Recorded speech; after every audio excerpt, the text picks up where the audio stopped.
Welcome to Global Insiders Podcast. I am Ryan, the peripatetic one, bringing you information about opportunities relating to jobs, traveling, and any information that can elevate you to your rightful place in this thing called life. You can find more information and how-to methods on globalinsidersgroup.com. That is insiders with an S. And here is today's show.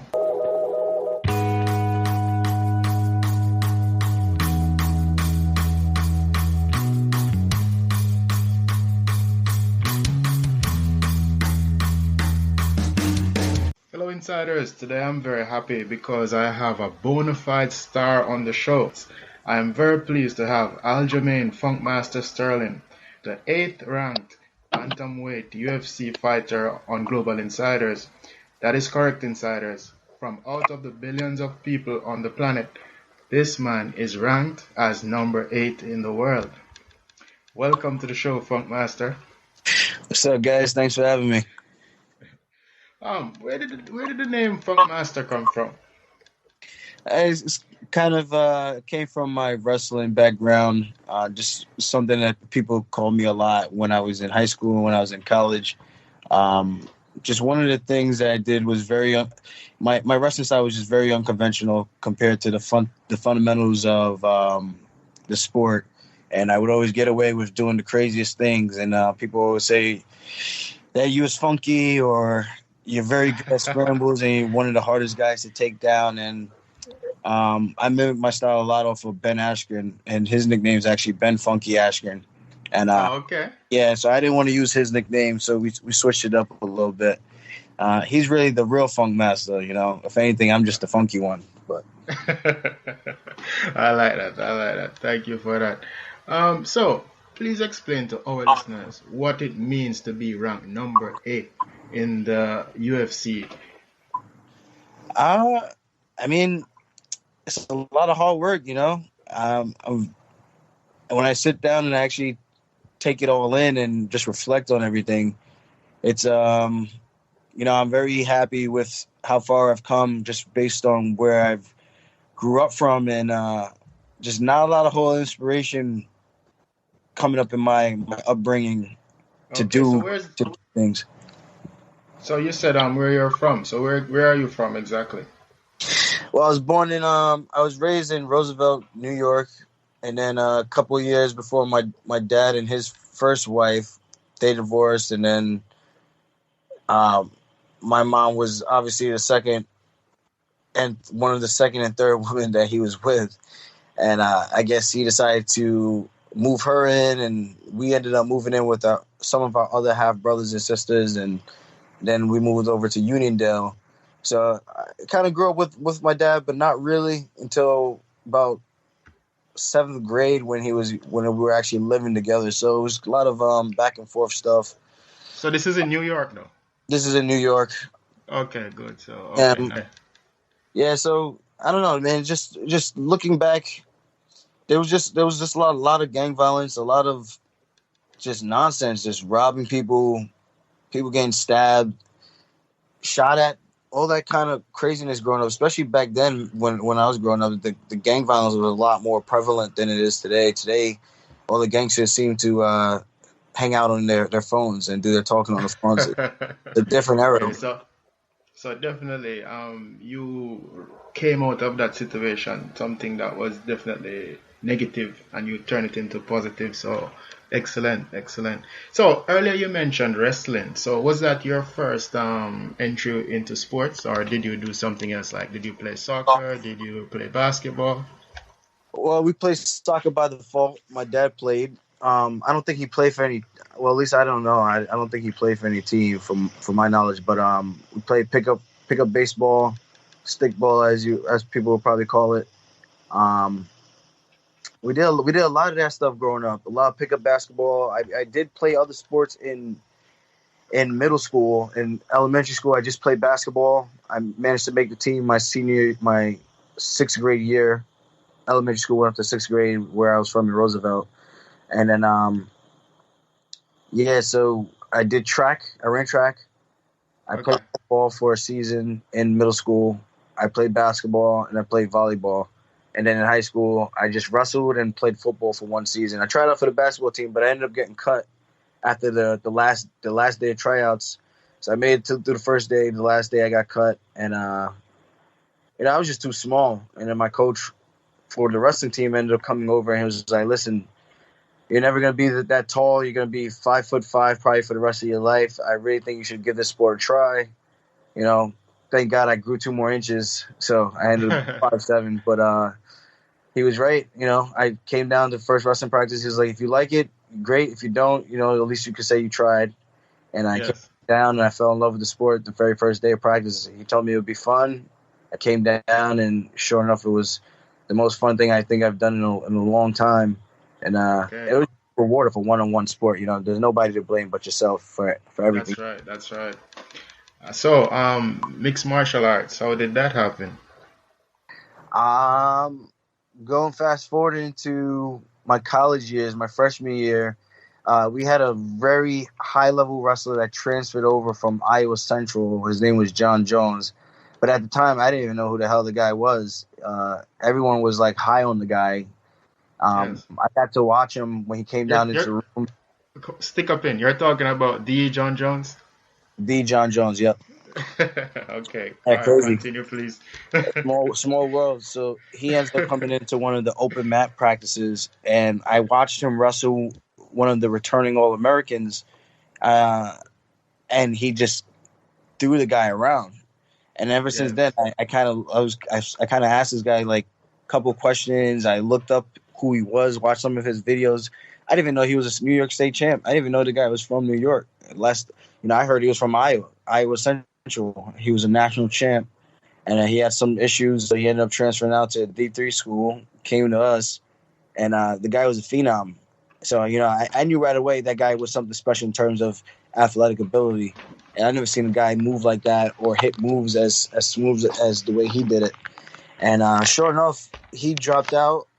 I transferred schools after a year, and then he was training right down the block. And I would always keep up with him, seeing what he was up to on MySpace when MySpace was popular still. And I would see all his jiu-jitsu matches, and I saw that he was fighting in the cage and everything. And it was something that I've always had interest in. And once I seen him doing it, I kind of just reached out and asked him if I could come down to the gym because I saw that it was right down the road. And he told me to come down. He didn't think I was going to come down, but I ended up coming down, and I never looked back since. Great stuff. Great stuff. That's very interesting. Very, very interesting. And what style martial arts do you practice? I'm just curious there. Is there a particular style that you focus on, like your main style? I mean, my wrestling and my jiu-jitsu is probably the main thing that I constantly work. I still work my stand-up, but just having to do everything with the strength and conditioning, your jiu-jitsu, your wrestling, and then the striking, it's hard to really give everything the attention that it deserves and needs. But if I'm going to say there's something that I heavily practice is, and I only do jiu-jitsu twice a week, which is kind of crazy. And I feel like that's like my bread and butter still. Wow. Yeah, but I mean, I'm probably striking 3 times a week. I think I'm striking more than I am grappling. And then we have sparring twice a week.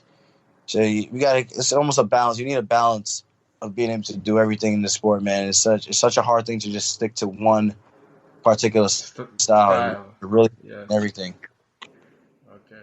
Could you just explain for just a little bit what striking is? Because many persons they don't know what striking is. What is striking? Striking is anything where it's not grappling. I mean, you could throw strikes in the clinch, you could throw strikes on the ground, but it's not the same as when you're standing up boxing style, or you're working Muay Thai or Taekwondo or kickboxing. And it's anything with the knees, with the elbows, punches, kicks. A lot of that stuff. That's particularly what we call striking. I mean, sometimes you'll see guys in the Thai clinch, and they'll start unleashing knees, and that would be considered a strike. Where so a guy might pummel in out of that position and get underhooks, and then it's a completely different position where it's now a wrestling judo world where different Yes. attacks and opportunities can be opened up. Okay, very good. Thank you. Just to dial it back a bit, who were your heroes as a child? Honestly, brother, I didn't really have any heroes growing up. I looked up to rappers. I looked up So that was rappers were your heroes. yeah, the Cash Money, Lil Wayne, Hot Boys. That the gangster life. That's kind of what all I really knew. I mean, I tell you, man, Roosevelt was big blood and Crip area back in the early '90s when I was around. Man, I seen people ride around on bikes after they just slashed somebody in the face, and the next thing you know, you see the kid on the news. It was the craziest thing, man. And you see Wow. these guys riding by you, and you don't think anything of it. And yeah, Under, just this little kid in elementary school, not really understanding what's going on around. Understood. So tell me about the feeling you had when you became CFF bantamweight champion. Uh, I became the CFFC champ, I think, in 2012. I had 5 pro fights, and they wanted me to fight for the belt. I didn't think I was ready yet because the guy I saw that I ended up beating for the belt, I knew he was a seat veteran. And I knew he was very good on the ground, and I was nervous because I didn't have much training. I was training where John Jones used to train, and it was just a lot of tough guys without a whole lot of coaching. There wasn't a lot of critical feedback on what you were doing. It was just, all right, we're gonna just get all these tough dudes in one room and we're gonna practice. So when that opportunity presented itself, I wasn't sure if I was ready for the opportunity, and I had a bunch of guys tell me like, "Bro, just do it. I think you can. I think you could do it. I think you could beat this guy. You're wrestling with neutralize him."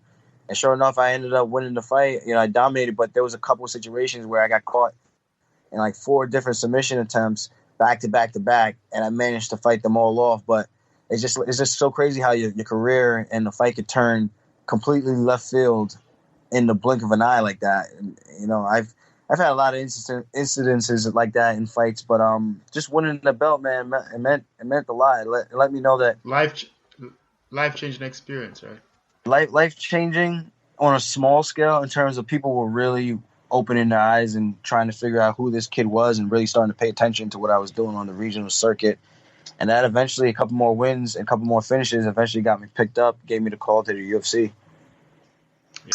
So, I like how you said that got called to the UFC. What are really the steps? Like someone who is sitting at home now and they're dreaming. I mean, they're dreaming of being in the UFC, but they don't know the steps. What are the steps? What are the real steps to getting into the UFC? What would you advise them to do? Well, if you really want to make a run and try to get picked up, I mean, you got to go through what we call a regional circuit, or you could travel around and fight people like that. And you have to have a winning record. And nowadays, there's a lot of different outlets where you can get into the UFC through the Ultimate Fighter, which is the TV show series that they have.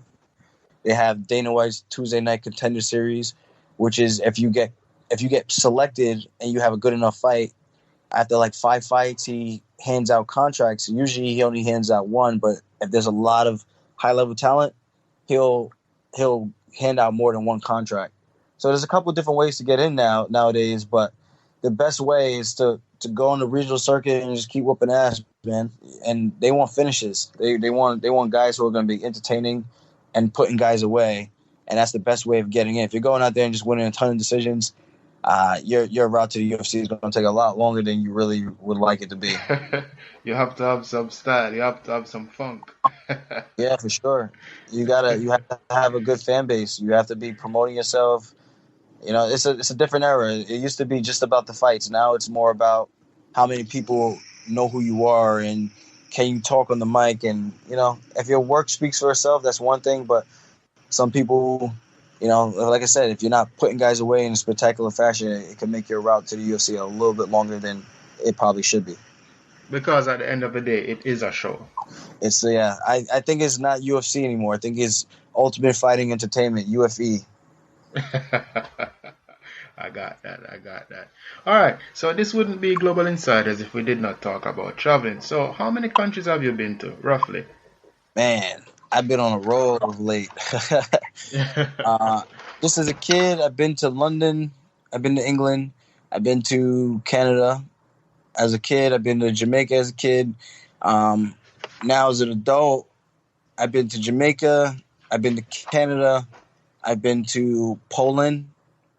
I've been to England, Liverpool, and London. I've been to Dublin, Ireland, and I've been to. This is all within the last 2 years. I've been to. What's the last place I just went to? Oh, Bali, Indonesia. I've been to Bali, Oh, Indonesia, wow. and Singapore. Okay, great. Which was your favorite and why? I'm gonna say Bali, Okay. and Bali next to Jamaica. And I say that because Bali has more waves, man. I've been really getting into the like surfer lifestyle of just hanging out on the beach all day, getting in the water, surfing. That's been a good leisure time, a little downtime for myself. So that's been a lot of fun learning how to do that and just enjoying that lifestyle. And it's so much cheaper than New York, man. I can go out there right now, take my fight money, and live like a king probably for the rest of my life. So it's Awesome, man. very economical. Awesome. It's Awesome. low maintenance. You don't got to worry about trying to impress people, and it's a different culture, different lifestyle. Wow. Um, do you have somewhere that you have a great desire to visit? Like a Um, country? Yeah. I want to visit Africa as a whole. I want to do like a little tour and just hit a couple of different countries over there. I mean, there's a lot of interesting places from Egypt, South Africa, uh, Ghana. There's a whole lot of places I would like to check out while I'm You over want to there. check out? Problem. How do you manage to train when you're on the road? Oh yeah, I forgot Australia. Been to Australia. Ah, Um, cool. I was supposed to fight over there, but my fight got canceled. Um, how do I what? How do you manage to train when you're on the road? Like when you're traveling? Well, before I go anywhere, I usually go to Google Maps, look up UFC gyms, MMA gyms, and see what's around the area.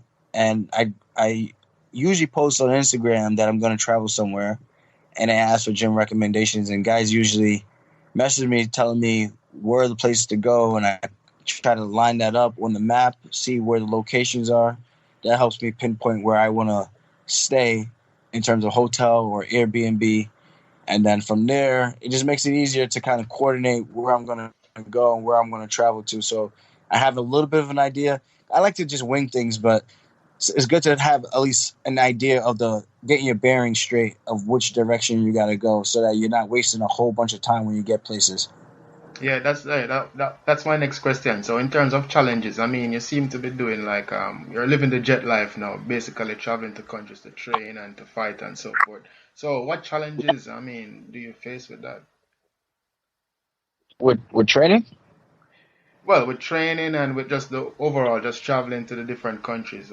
As I'm saying, it seems as if it's like a jet lifestyle. So what challenges have you faced, in terms of like delays or whatever?